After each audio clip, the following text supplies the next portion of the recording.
Hello everyone, তোমালোক সকলোকে নতুন ভিডিঅ'লৈ স্বাগতম জনাইছো। তোমালোকৰ মাজৰে এজনে মোক কনষ্ট্ৰাকচনৰ ভিডিঅ' লাগে বুলি কমেন্ট কৰিছিল। সো সেই কমেন্টটো পঢ়ি তোমালোকৰ কাৰণে মই আজি এই ভিডিঅ'টো লৈ আনিছো। সো ডিয়াৰ ষ্টুডেন্ট,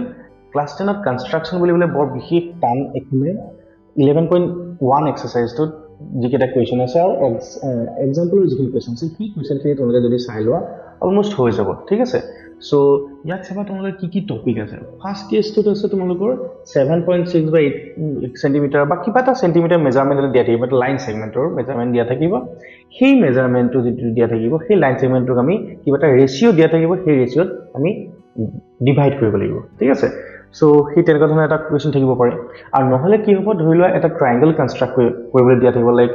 মেজাৰমেন্ট দিয়া থাকিব, কিবা এংগল দিয়া থাকিব পাৰে, কিবা সাইড দিয়া থাকিব পাৰে। সো ফাৰ্স্ট অফ অল আমি সেই ট্ৰায়াঙ্গলটো কনস্ট্ৰাক্ট কৰাৰ পিছত তাৰ সিমিলাৰ ট্ৰায়াঙ্গলটো কিবা ৰেশিও দিয়া থাকিব, প্ৰপাৰ ফ্ৰেকশন থাকিব পাৰে নহলে ইম্প্ৰপাৰ ফ্ৰেকশন থাকিব পাৰে। সেই ৰেশিওটো ডিপেন্ড কৰি আমি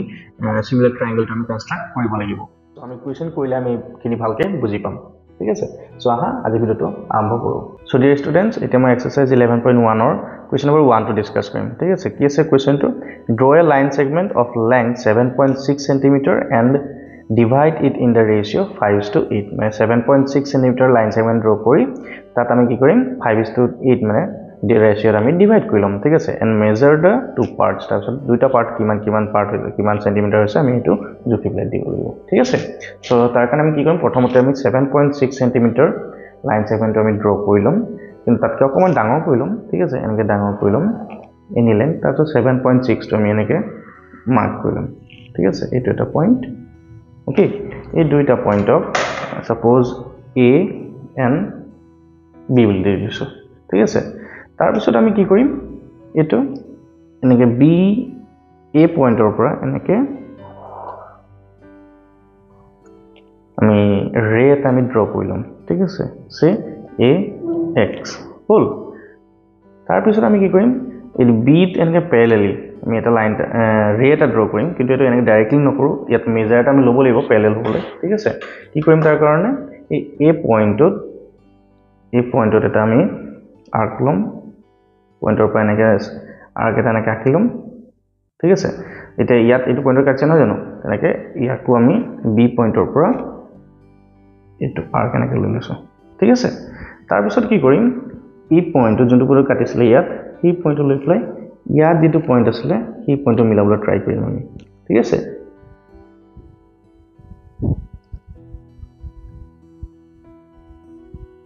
ওকে, এইটো মিলি গৈছে এনেকৈ, ঠিক আছে। সো এটা কি কৰিম,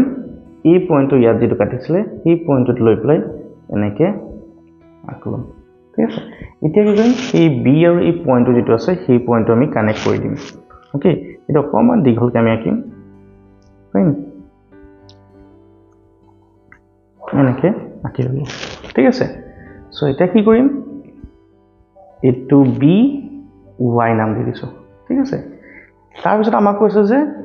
5:8 নহয় জানো। সো এই এ এক্সত আমি 5 ইউনিট আৰু বি ওয়াইত আমি 8 ইউনিট আমি মাৰ্ক কৰি লম, ঠিক আছে। সো সেন্টিমিটাৰ হিচাপে লৈ লওঁ, ঠিক আছে। কি কৰিম, প্ৰথমটো আছে 5 হয় নে। সো এইটো 1 2 3 4 5, ঠিক আছে। আৰু ইফালে আমি কি কৰিম 8 ইউনিট হয় নে। সো মই 8ত মাৰ্ক কৰি লৈছো, চাই লও ভালকে, ঠিক আছে। তো 1 2 3 4 5 6 7 8, ঠিক আছে। এতিয়া কি কৰিম, এই দুটা পইণ্ট আমি জয়েন কৰি দিম, ঠিক আছে। এই দুটা পইণ্ট আমি জয়েন কৰি দিম, ঠিক আছে। এতিয়া চাবা এই কিটা পইণ্টক আমি নাম দি দিব পাৰো, এইটো a1, এইটো a2, a3, a4, এইটো a5, তেনেকৈ এইটো b1, b2, b3, b4, b5, b6, b7 and b8 বুলি আমি দিব পাৰো, ঠিক আছে। সো এতিয়া আমাক যেটো কৈছিলে 5:8 ৰেশিওত আমি ডিভাইড কৰিব লাগে নহয় জানো। এই 5:8 ৰেশিওত ডিভাইড কৰিলে এখানে এইটো a5 এইটো b8 আমি এনেকৈ জয়েন কৰি দিছো, ঠিক আছে। তাৰপিছত ইয়াত যোনটো পইণ্টে ইন্টাৰসেক্ট কৰিব সেই পইণ্টটোকে মই C বুলি দি দিছো ঠিক আছে তাৰ পিছত আমি কি কৰিব লাগিব এই A পৰা C লে কিমান হৈছে আমি হেতু মেজাৰ কৰিব লাগিব সো নৰমাল আমি স্কেলটো আমি মেজাৰ কৰিব পাৰিম ঠিক আছে কিমান হৈছে সমস্যা অলমোস্ট 3 মিনিট হৈ গৈছে সো এটা আমি লিখিব পাৰো ইয়াত 3 সেন্টিমিটাৰ আৰু ইয়াৰ পৰা ইয়ালে কিমান হৈ গৈছে 4.6 ultimately 3 লগত যদি আমি 4.6 to add কৰি দিও কিমান হ'ব 7.6 ঠিক আছে সো এইটো আমাৰ হৈ গল কনস্ট্ৰাকচন So next question to Sava, construct a triangle of sides 4 cm, 5 cm and 6 cm and then a triangle similar to it whose sides are 2/3 of the corresponding sides of the first triangle. ঠিক আছে so আমি এটা triangle of measurement নি size of measurement নি মই draw কৰি লৈছো so এই measurement নি লৈ পেলাই আমি প্ৰথমতে আমি triangle এটা আমি draw কৰি ল'ব লাগিব তাৰ similar K 2/3 of the triangle মানে তিনি ভাগৰ দুভাগৰ যেটো আমাৰ triangle হ'ব সেই triangle আমি draw কৰিব লাগিব কনস্ট্ৰাক্ট কৰিব লাগিব ঠিক আছে সো আমি ফাৰ্স্টত কি কৰিম এই যেটো সবতছে বেছি আছে 6 cm এইটো মেজাৰ ইয়াতে কৰি লম ঠিক আছে তো কাৰণ আমি কি কৰিম প্ৰথমতে একে আগৰ নিচিনাকে এটো অকমান দীঘল কৰি লম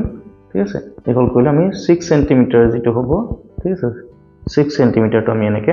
মাৰ্ক কৰি লম এটো আমি লৈছো suppose this one is A and this one is B AB কিমান হৈছে এটো 6 cm হৈছে এটা কি কৰিম যেটো আমাৰ 4 cm আছে এই 4 cm টো এনেকে মাৰ্ক কৰি লম ঠিক আছে এট লৈ প্লাই এনেকে আৰ্ক এটা আমি ড্ৰ কৰিম 4 cm ঠিক আছে তোমালোকে 5 টো ল'ব পাৰা যোনটো যেনেকে লোৱা তাৰছত আকৌ আছে এটো আমাৰ 5 cm নহয় জানো সো ইয়াৰ পৰা এনেকে কমন এক্সটেন্ড কৰিম এক্সটেন্ড কৰি আমি ইয়াত পালো হয়নে এটো 5 cm সো কি কৰিম এই B পইণ্টৰ পৰা আমি এনেকে সেন্টাৰ হিচাপে লম সেন্টাৰ হিচাপে লৈ প্লাই ইয়াত ইন্টাৰসেক্ট কৰিব ঠিক আছে এই ইন্টাৰসেক্টিং পয়েন্ট খিনিক আমি কি কৰিম এটা জয়েন কৰি দিম এই পয়েন্টটো সে মই দি দিছো C পয়েন্ট ঠিক আছে সো এনেকে জয়েন কৰি দিও BC যেটো হৈ গল আমাৰ কিমান 5 cm ঠিক আছে তাৰ পিছত এনেকে AC এটো হৈ গল আমাৰ 4 cm ঠিক আছে এটো 4 cm হ'ব এটা কি হ'ব এই ABC ট্ৰায়াঙ্গলৰ সিমিলাৰ ট্ৰায়াঙ্গল আমি আঁকিব লাগিব ঠিক আছে তাৰ কাৰণে আমি কি কৰিম এই তললে এনেকে যিকোনো এংগল এটা লৈ প্লাই একিউট এংগল এনেকে ৰে এটা কনস্ট্ৰাক্ট কৰিম ঠিক আছে তাৰ পিছত আমি কি কৰিম আমাৰ ৰেশিও দি আসলে 2/3 হয়নে সো 2/3 যোনটো হয় যোনটো হাইয়েস্ট হয় নিউমাৰেটৰ বা ডিনোমিনেটৰ লবকৰৰ যোনটো ডাঙৰ হয় কিমানটা পাৰ্ট আমি ইয়াত কনস্ট্ৰাক্ট কৰি লম ঠিক আছে ইয়াত ডাঙৰ 3 আছে সো আমি কি কৰিম ইয়াত তিনটা পাৰ্ট কৰি লম তিনটা পাৰ্ট 1 cm কে নলম মই অকমান ডাঙৰকে লৈ লম এটা বেটাৰ হ'ব ঠিক আছে মই 3 cm মান লৈ লৈছো দেই খালি লং টাইম 1 ইউনিট বুলি কম 1 2 এটো 3 ঠিক আছে এই পয়েন্ট খিনি মাৰ্ক কৰিম মই A1 A2 A3 ঠিক আছে মনত ৰাখিবা এই দুটাৰ ভিতৰত যোনটো ডাঙৰ হয় ইমানটা আমি ইয়াত পয়েন্ট লম ঠিক আছে সো মই তিনটা পয়েন্ট ললো তিনটা পয়েন্ট লোৱাৰ পিছত এই যেটো A3 আছিল আৰু তাৰ পিছত চাবা এই ফ্ৰেকশন টু প্ৰপাৰ ফ্ৰেকশন হয় নে ইম্প্ৰপাৰ ফ্ৰেকশন মানে ডিনোমিনেটৰটো ডাঙৰ নে সৰু হয় হিটো ওপৰত ডিপেন্ড কৰিব ঠিক আছে সো ইয়াত আমি চাইছো এটো প্ৰপাৰ ফ্ৰেকশন হয় ঠিক আছে তিনিটো ডাঙৰ হেকান আমি কি কৰিম এটো জয়েন কৰি দিম এই B আৰু A3 টো আমি এনেকে জয়েন কৰি দিম ঠিক আছে তাৰ পিছত আমি নিউমাৰেটৰ কি আছে 2 আছে মানে 2 এনেকে আমি প্যাৰেলাল এটা আমি ড্ৰ কৰিম কিন্তু ডাইৰেক্ট আমি ড্ৰ কৰি নিদো এটো উইথ কনস্ট্ৰাকশন আমি ড্ৰ কৰিম A3 যেটো পয়েন্ট আছে A3 পয়েন্টটো মই সেন্টাৰ হিচাপে লম উইথ এনি ৰেডিয়াস ঠিক আছে ৰেডিয়াস তোমালোকে যিকোনো এটা ৰেডিয়াস লব পাৰিবা ঠিক আছে সো এই A3 টো মই সেন্টাৰ হিচাপে লম তাৰ পিছত এনেকে এটো এটা আৰ্ক এনেকে ড্ৰ কৰিম ঠিক আছে হল এটো আৰ্ক ড্ৰ কৰিলো তাৰ পিছত আমাৰ যেটো 2 আছিল হেৰ কাৰণে আমি কি কৰিম ইয়াত A2 তেনেকে কৰিলাম ঠিক আছে হল এই A2 ড্ৰ কৰাৰ পিছত তাৰ পিছত কি কৰিম এই যেটো পয়েন্ট আছে যত কাটিলে আমাৰ ঠিক আছে এই পয়েন্টত সেন্টাৰ হিচাপে লম আৰু এই যেটো আৰ্ক আছে এটো মিলাবলৈ ট্ৰাই কৰিম আমি ঠিক আছে এটো ঠিক আছে এনেকে মিলি গল মিলাৰ পিছত আমি কি কৰিম এই পয়েন্টটো লম হল আৰু এনেকে এটা লম হল তেতিয়া কি কৰিম আমি A2 পয়েন্টটো এই A2 পয়েন্টটো ইয়াৰ মাজেদি এনেকে আঁকি দিম চাবা এটো প্যাৰেলাল হৈছে নে চাবা ঠিক আছে এটো অকন মিলাই লব পাৰিবা তোমালোকে সো এই পয়েন্টটো এইটো বি পয়েন্ট আছিলে সো এইটো মই দি দিওঁ বি ডেশ বুলি দি দিওঁ ঠিক আছে সো এতিয়া কি হ'ব আমি এনেকৈ আকৌ বি ডেশৰ থৈ দিওঁ এনেকৈ আৰু এটা আমি লাইন সেগমেন্ট আমি ড্ৰ কৰিব লাগিব তাৰ কাৰণে কি কৰিম সেম প্ৰসেস আমি আৰ্ক লৈ ল'ব লাগিব সেন্টাৰ কোনটো লম ইটো B2 যেটো আছে সৰি B যেটো আছে B পয়েন্ট এনেকৈ B2 সেন্টাৰ হিচাপে লৈ আমি এনেকৈ আৰ্কটো ড্ৰ কৰি লম ঠিক আছে তাৰপিছত যিমানটো লৈছো সেইটো B ডেশ পয়েন্ট যেটো আছে এই B ডেশ পয়েন্টটো আমি এনেকৈ আৰ্কটো লম ঠিক আছে এনেকৈ হল তাৰপিছত কি কৰিম এই B পৰা লওঁতে যোনটো পয়েন্টত কাটিছে সেই পয়েন্টটো সেন্টাৰ লম আৰু এই পয়েন্টটো মিলাব আমি ট্ৰাই কৰিম ঠিক আছে এই পয়েন্ট এনেকৈ মিলাবলৈ ট্ৰাই কৰিম এইটো হ'ব তাৰপিছত কি কৰিম ইয়াত যোনটো পয়েন্টত কাটিছিলে B ডেশৰ পৰা কৰোতে সেই পয়েন্টটো লম আৰু সেই আৰ্কটো এনেকৈ কাটিবলৈ ট্ৰাই কৰিম হ'ব তাৰপিছত আমি এই পয়েন্টটো B ডেশৰ থৈ দি আমি B ডেশৰ পৰা যোৱা লাইনটো আমি এনেকৈ ড্ৰ কৰি লম চাবা এই লাইন যেটো আছে BC তাৰ প্যাৰেলকে অকমান মিলাবলৈ ট্ৰাই কৰিবা ঠিক আছে এটা হল সো এইটো C আছে এই পয়েন্টটো মই C ডেশ দিছো সো এই A B ডেশ C ডেশটো হৈ গ'ল আমাৰ ৰিকোয়াৰ্ড ট্ৰায়াঙ্গল okay next question is about question number 3 construct a triangle with side 5 cm 6 cm and 7 cm and then another triangle whose sides are 7/5 of the corresponding sides of the first triangle মানে প্ৰথমতে আমি ট্ৰায়াঙ্গল এটা আগৰ নিচিনাকৈ draw কৰি লম measurement নি এখিনি দিয়া আছে মই আগতেকে ড্ৰ কৰি লৈছো ঠিক আছে 5 6 7 তাৰপিছত কি কৰিম 7/5 ৰেশিওত আমি আৰু এটা ট্ৰায়াঙ্গল আমি সিমিলাৰ ট্ৰায়াঙ্গল এটা আঁকিম ঠিক আছে তো ফার্স্ট অফ অল ইয়াতো আমি তেনেকে যেটো সবতছে বেছি দীঘল হয় এই দীঘলটোকে প্ৰথমতে আমি আঁকি লম এনেকে কিমান 7 cm হয় না সো মই অকমান ডাঙৰ কৰি লম লাইক দিস এন্ড মাৰ্ক কৰি লৈছো মই এটো 7 cm ঠিক আছে সো এইটো মই এটা এৰো দি দিছো এই পয়েন্টটো মই দি দিও A এই পয়েন্টটো মই দি দিছো B ঠিক আছে তাৰপিছত কম্পাসৰ হেল্পত আমি কি কৰিম এই বাকি কেটা লাইক 6 cm হয় না 6 cm টো আমি এনেকে মেজার কৰিম ঠিক আছে মেজাৰ কৰাৰ পিছত এই A পয়েন্টৰ পৰা তোমালোকে 6 নহলে 5 টো ল'ব পাৰা ঠিক আছে মই এনেকে মেজাৰ কৰিছো ঠিক আছে আৰ্ক এটা ড্ৰ কৰিলো আৰ্কটো ড্ৰ কৰাৰ পিছত আকৌ কি কৰিম এই 5 cm যেটো আছে ইয়াৰ পৰা এনেকে কৰিলো 5 cm টো ঠিক আছে এটো B পয়েন্টৰ পৰা সেন্টাৰ হিচাপে লম এনেকে আগৰ যেটো আছিল প্ৰিভিয়াস আৰ্ক যেটো আছিল হেটো এনেকে ইন্টাৰসেক্ট কৰিম ঠিক আছে সেই পয়েন্টটো হৈ যাব আমাৰ ৰিকোয়াৰ্ড point another point C third point ঠিক আছে এটা কি কৰিম এই C টোক আমি B ৰ লগত জয়েন কৰি দিম ঠিক আছে আৰু এইটো আমি কিমান আছিল 5 cm আগৰটো আছিল এইটো 7 cm আৰু যেটো আছিল AC মানে AC টো আমি এনেকে জয়েন কৰি দিম হল AC টো কিমান আছিল 6 cm ঠিক আছে তোমালোকে এইটো 5 লৈ এইটো 6 ল'ব পাৰিবা হল এতিয়া কি হ'ব এই ট্ৰায়াঙ্গলটোৰ সিমিলাৰ ট্ৰায়াঙ্গল 7/5 ৰেশিও থাকিব লাগিব তাৰ কাৰণে প্ৰথমতে কি কৰিম তলত AB ৰ তলৰ ফালে নেকে ইকুইট এংগল এটা লৈ পেলাই আমি ৰে এটা আঁকিলাম সে দিস ইজ AX ওকে এই AX ত আমি কি কৰিম আমাৰ 7/5 আছে সো দুইটাৰ ভিতৰত ডাঙৰটো আমাৰ 7 হয় না আমি 7টা পাৰ্টস কৰি লম ঠিক আছে 7 পাৰ্টস কৰি লম লাইক দিস 1 2 3 4 5 6 7 ঠিক আছে 7টা পার্টস লৈছো এখিনি নাম দি দিও মই A1 A2 A3 A4 A5 A6 A7 ঠিক আছে এটা কি কৰিম আমি ইয়াৰ ডিনোমিনেটৰত আমাৰ কি আছে 5 আছে হয় না সো কি A5 ৰ লগত আমি B পয়েন্টটো এনেকে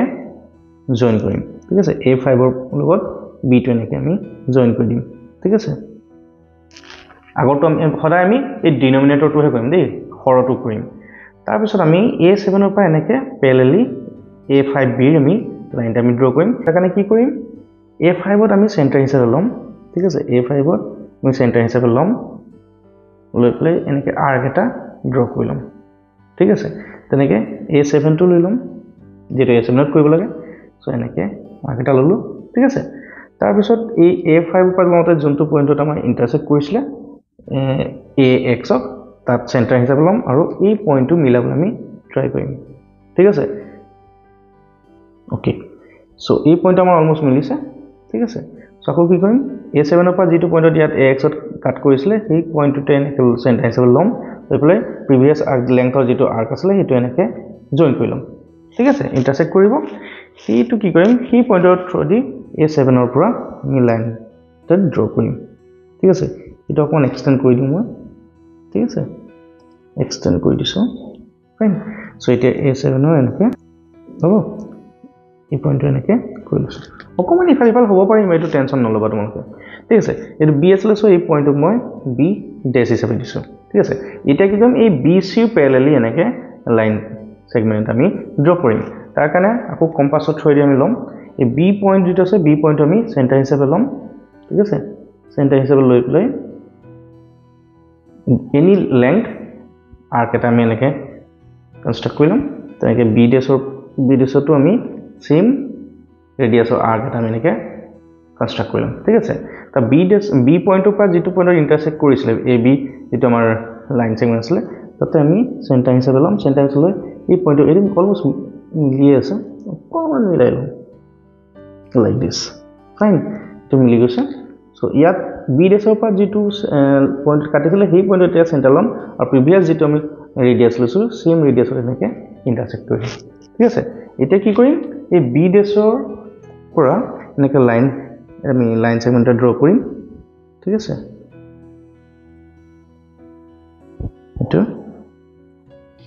এইটো আমি নাম দিছো সি ডেশ ঠিক আছে সো এ কি আছে এ বি ডেশ সি ডেশ এইটো হৈ গ'ল আমাৰ ৰিকোয়াৰ্ড ট্ৰায়াঙ্গল আই হোপ তোমালোকে বুজি পাইছা যদি কিবা ডাউট থাকে তোমালোকে কমেন্ট সেকশনত দিবলৈ নাপাহৰিবা